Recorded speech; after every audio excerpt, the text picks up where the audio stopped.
Shalom, salam damai sejahtera bagi Bapak, Ibu, dan Saudara dimanapun berada. Pada video kali ini saya akan menyampaikan pemikiran, pengalaman, dan refleksi saya mengenai peran orang tua bagi anak-anaknya. Sebelum kita lebih jauh memahami dan mempelajarinya, mari terlebih dahulu kita berdoa memohon bijaksana dari Allah. Mari kita berdoa. Ya Bapa, kiranya damai sejahtera Tuhan Yesus Kristus yang melampaui segala akal dan pikiran, itulah yang menguasai hati dan diri kami, sehingga kami mengerti kehendak-Mu dan kami dimampukan menjadi pelaku firman-Mu. Di dalam nama-Mu Tuhan Yesus kami berdoa dan bersyukur. Amin. Bapak, Ibu, Saudara yang kekasih di dalam Kristus, peran orang tua bagi anak-anaknya itu sangat penting. Melalui orang tua, anak-anak mengenal siapa Tuhan yang benar, yang sejati. Mengenal dirinya sendiri dan mengenal sesamanya. Melalui orang tua, anak-anak mendapatkan pendidikan awal. Apa artinya hidup dan kehidupan ini? Kita sebagai orang tua pernah menjadi anak. Dan kita tahu bagaimana pergumulan setiap anak. Ada beraneka ragam persoalan relasi antar anak-anak yang ada dalam keluarga kita. Pada hari ini saya akan menyampaikan setidaknya ada 3 peran utama di dalam diri setiap orang tua. Yang pertama ialah mewakili Tuhan. Yang kedua sebagai gembala. Dan yang ketiga sebagai teladan. Mari kita ikuti penjelasan dan pemaparannya sebagai berikut. Sebagai wakil Tuhan, kita tahu Tuhanlah yang menciptakan setiap manusia. Dan melalui orang tua, kita dilahirkan, dibesarkan. Bukan hanya itu, kita dipelihara, dijaga, ditopang. Tentulah orang tua bekerja keras untuk mendapatkan nafkah, rezeki, berkat, agar anak-anaknya dicukupi kebutuhan jasmaninya. Tetapi tidak hanya sampai di sana, rasa aman, rasa nyaman tentu diberikan oleh orang tua bagi anak-anaknya. Sebagai wakil Tuhan, orang tua memberikan didikan yang baik, yang benar, yang adil, yang suci bagi anak-anaknya, di mana dijelaskan kebenaran Allah, kebenaran akan segala sesuatu yang ada di alam, dan dinyatakan sikap yang adil, berpikir yang suci, dan tentulah orang tua sebagai wakil Tuhan memiliki sikap yang adil dan penuh pengampunan. Di dalam konteks kesalahan anak-anak, orang tua harus bersikap adil, berani menghukum anak-anak bukan untuk menciderai, bukan untuk melukai, tetapi untuk mendidik.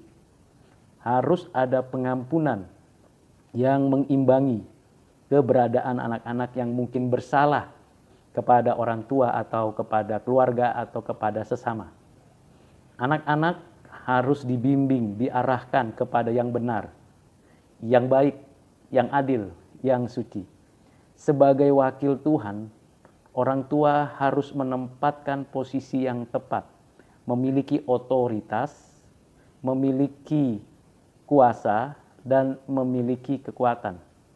Bukan untuk merendahkan, meremehkan, melecehkan anak-anaknya, tetapi sungguh-sungguh untuk memperlengkapi setiap anak agar siap menghadapi hidup dan kehidupan ini. Tidak mudah menjadi wakil Tuhan di dalam keluarga kita masing-masing. Orang tua tidak cukup hanya memberi makan minum, memberi pakaian yang cukup, pendidikan dan segala yang diperlukan anak-anak. Orang tua betul-betul harus menempatkan anak-anak sebagai pribadi-pribadi yang memiliki masa depan. Apapun keberadaan anak-anaknya, entah laki-laki, entah perempuan, sama di hadapan Tuhan. Keduanya diperlakukan sama. Tidak ada yang namanya diskriminasi. Tidak ada yang namanya penyampingan atau penyimpangan. Yang ada adalah mari orang tua sungguh-sungguh seperti Tuhan memperlakukan manusia. Demikian juga orang tua memperlakukan anak-anaknya. Peran yang kedua adalah sebagai gembala. Seperti kita tahu dalam Mazmur 23. Di sana dikatakan, Tuhan adalah gembalaku, tak akan kekurangan aku. Tuhan membimbing dan menuntun kita ke air yang tenang, ke rumput yang hijau. Disinilah peran orang tua, bukan hanya memberikan rumput yang hijau, air yang tenang, yang tentunya bersih, tetapi juga memimpin di depan. Sebagai gembala yang membawa ke padang rumput yang hijau. Bukan memberi makanan ilalang atau rumput kering. Bukan memberi minuman air yang kotor. Pasti memberikan air yang jernih. Tidak ada orang tua yang memberikan ular atau kalajengking, tapi memberikan roti dan telur, memberikan yang terbaik bagi anak-anaknya. Gembala yang baik. Tuhan memberikan perintah kepada Simon Petrus, rasul yang dipilih Tuhan ini, untuk menggembalakan domba-dombanya. Orang tua pun demikian, menggembalakan anak-anaknya. Ketika anaknya mengalami kesesatan atau hampir terhilang, orang tua harus mencari, menemukan, mendapatkan anak-anaknya, membawa pulang ke tempat yang tenang. Sekalipun mungkin mengalami kesulitan dan kesusahan, berada di lembah yang curam, orang tua sebagai gembala yang baik, memberikan kepada anak-anaknya satu ketenangan, bahkan satu kenyamanan menghadapi serigala-serigala yang ada di luar keluarganya. Anak-anak di zaman sekarang, sadar atau tidak sadar, sedang diserang oleh berbagai macam jenis serigala, roh jahat, game online, lagu-lagu K-pop yang mungkin merusak, bahkan juga video-video yang najis, yang cemar seperti video porno, atau ajakan-ajakan dari orang dunia untuk merusak diri. Orang tua tidak hanya melarang, tapi memberi contoh sebagai gembala yang baik, maju ke depan, memimpin, menggiring, mengarahkan, memberikan kepada anak-anak satu sikap hidup yang benar, yang adil, yang suci. Ini penting. Bahkan sebagai gembala, orang tua harus rela sampai mati menjaga, memelihara kawanan dombanya, itu anak-anaknya. Domba-domba itu harus diberi makan setiap hari. Domba-domba itu harus dijaga dari serangan-serangan si jahat.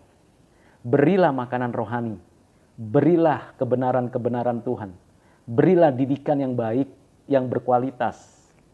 Bukan hanya tradisi kesukuan kita, bukan hanya tradisi kebiasaan kita di rumah, di masa lalu, atas diri kita, dari orang tua kita. Tetapi gembala yang baik adalah yang memberikan domba-dombanya makanan yang sehat, makanan yang berkualitas.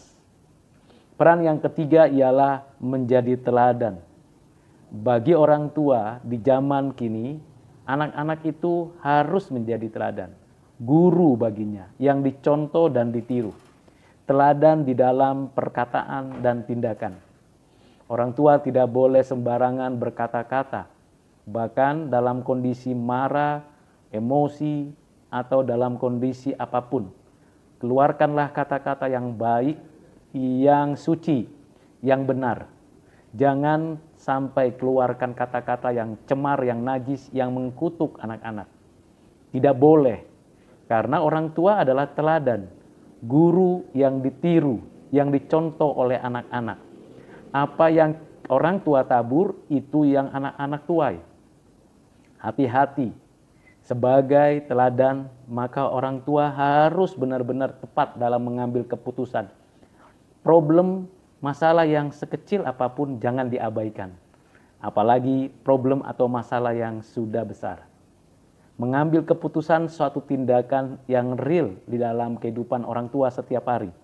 Apakah anak disekolahkan di tempat ini dan itu, dikuliahkan di tempat ini dan itu, terlebih khusus di dalam konteks masa depannya dalam mengarungi kehidupan berumah tangga. Orang tua harus jadi contoh apabila anak-anaknya sudah cukup umurnya dan sudah waktunya untuk menikah. Orang tua harus jadi contoh bagaimana menjadi orang tua, bagaimana sesungguhnya memberikan arahan. Memang seringkali orang tua tidak punya semacam kebebasan untuk memberikan keleluasaan bagi anak supaya bisa mandiri. Seingat saya dapatkan satu pemikiran yang baik seperti ini. Orang tua yang berhasil adalah orang tua yang bisa membentuk, memperlengkapi, dan mempersiapkan anak-anaknya untuk mandiri. Anak-anak jangan terus berada di bawah ketiak orang tua. Anak-anak tidak boleh hanya ada di dalam suatu kondisi bergantung sepenuhnya seumur hidupnya kepada orang tua. Kalau itu terjadi, maka kita sebagai orang tua sudah gagal. Orang tua harus berani melepaskan anak-anaknya untuk merantau, untuk mandiri, bahkan untuk memberikan keputusan bagi hidupnya. Supaya anak-anak memiliki kemantapan di dalam menghadapi apapun yang terjadi di depan hidupnya. Kita tahu tantangan zaman sekarang ini tidak mudah. Bukan hanya dalam kebiasaan digital atau kondisi daring apapun itu, baik itu dalam bisnis, dalam pendidikan, dalam pekerjaan, bahkan dalam pertemanan. Orang tua harus cari contoh bagaimana memanfaatkan teknologi yang bersifat internet jejaring ini supaya dilihat apa yang menjadi aktivitas yang sehari-harinya. Nah, dari apa yang sudah saya pelajari dan saya alami, kemudian saya refleksikan, maka 3 peran ini sangat penting bagi anak-anak saat ini.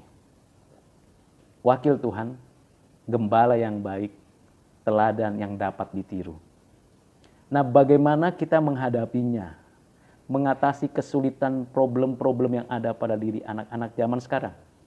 Kita tahu masa kita itu berbeda dengan masa anak-anak kita sekarang. Bagaimana kita dididik dulu oleh orang tua kita, tentu hal yang baik, yang benar, yang adil, yang suci kita teruskan kepada anak-anak kita. Tetapi orang tua harus memperhatikan konteks kekinian. Jangan sampai orang tua tidak berupaya menyesuaikan diri dengan situasi keberadaan anak-anaknya saat ini. Itu bukan berarti orang tua lepas kontrol atau membiarkan anak-anaknya jalan sendiri, tidak demikian.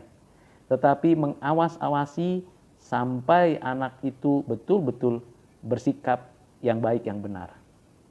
Dalam segala hal, dalam penggunaan uang, pemanfaatan teknologi, penggunaan smartphone, atau laptop, atau komputer, pemanfaatan penggunaan segala kebutuhan sehari-hari, bahkan dalam hubungannya dengan temannya, dengan gurunya, dengan dosennya, bahkan dengan orang lain yang di kantornya atau dalam pekerjaan. Orang tua bukan hanya tahu, mengerti, tapi berupaya untuk memberikan arah. Arahnya yang pasti yang berasal dari Tuhan. Apa kata kunci dari keseluruhannya itu? Yaitu kasih yang datangnya dari Tuhan. Seperti Kristus mengasihi umatnya. Orang tua pun demikian. Kasih yang betul-betul di dalamnya ada kebenaran, ada keadilan, dan ada kesucian. Kita tidak sembarangan memberi kepada anak-anak, tetapi juga kita tidak boleh pelit dan kikir. Kita tidak boleh sembarangan mengampuni anak-anak, karena kita juga harus menegakkan keadilan. Kita tidak boleh sembarangan memberikan kebebasan kepada anak-anak, tetapi juga kita memberikan pengawasan. Dan tentulah perlu dilakukan suatu tindakan yang nyata. Yang pertama, tindakan yang perlu dilakukan orang tua adalah berdoa untuk tiap anak-anaknya. Setiap hari, sebutkan namanya, kesulitannya, pergumulannya, perjuangannya. Yang kedua, adakan persekutuan keluarga di rumah kita masing-masing. Entah seminggu sekali, entah 2 minggu sekali, di sana ada firman, ada doa, ada pujian yang patut dikerjakan. Dalam kurun waktu, dalam pertemuan itu 1 jam sampai 2 jam. Lalu bercerita, bercengkrama dengan baik. Yang ketiga, makan bersama. Perlu dalam konteks kekinian itu makan bersama. Kadangkala karena kesibukan anak-anak di sekolahnya, kesibukan orang tua dalam aktivitasnya dan pekerjaannya, makan bersama menjadi hilang, menjadi tidak lagi ada. Maka perlu makan bersama. Makan bukan soal apa yang dimakan saja, tapi kebersamaan. Di meja makan, di tempat di mana kita bisa menikmati kebersamaan. Yang keempat, jika memungkinkan, ada berpergian, tamasya, berjalan-jalan bersama-sama. Entah anak-anak masih kecil, sudah dewasa atau remaja, boleh bersama-sama. Keluarga inti, ayah, ibu, adik kakak, semuanya bersama-sama. Yang kelima, mengunjungi keluarga besar, bersama-sama, memperkenalkan satu dengan yang lain, supaya kita bisa tahu bahwa kita tidak sendirian di atas muka bumi ini. Ada keluarga kita yang lain dari pihak kita sebagai orang tua laki-laki atau dari pihak kita sebagai orang tua perempuan. Diperkenalkan satu persatu. Paling tidak memberikan gambaran bahwa anak-anak itu punya kerabat di dalam lingkungan hidupnya. Dan yang terakhir, memperkenalkan lingkungan di sekitarnya. Tempat di mana tinggal, di mana sekolah, di mana berkuliah, dan di mana bekerja. Diperkenalkan siapa dan bagaimana menghadapi perbedaan, menghadapi kesulitan. Setidaknya dari 6 hal ini, orang tua dapat menjalankan peran ini, mewakili Tuhan, menggembala, dan menjadi teladan. Kiranya apa yang saya sampaikan ini sebagai pengetahuan, pengalaman, dan refleksi saya sebagai orang tua. Tentulah kita harus ingat bahwa di balik seluruhnya itu ada Tuhan yang menjaga menopang. Kasih setia Tuhan tidak berkesudahan. Dialah yang memberikan kita kekuatan, penghiburan. Tatkala anak-anak mengalami kesulitan, sakit, atau mengalami kegagalan, orang tua harus lebih dulu menjadi teman di dalam hidup mereka. Kiranya apa yang saya sampaikan ini bermanfaat, berguna bagi Bapak, Ibu, dan Saudara dimanapun berada. Tuhan Yesus memberkati kita. Amin.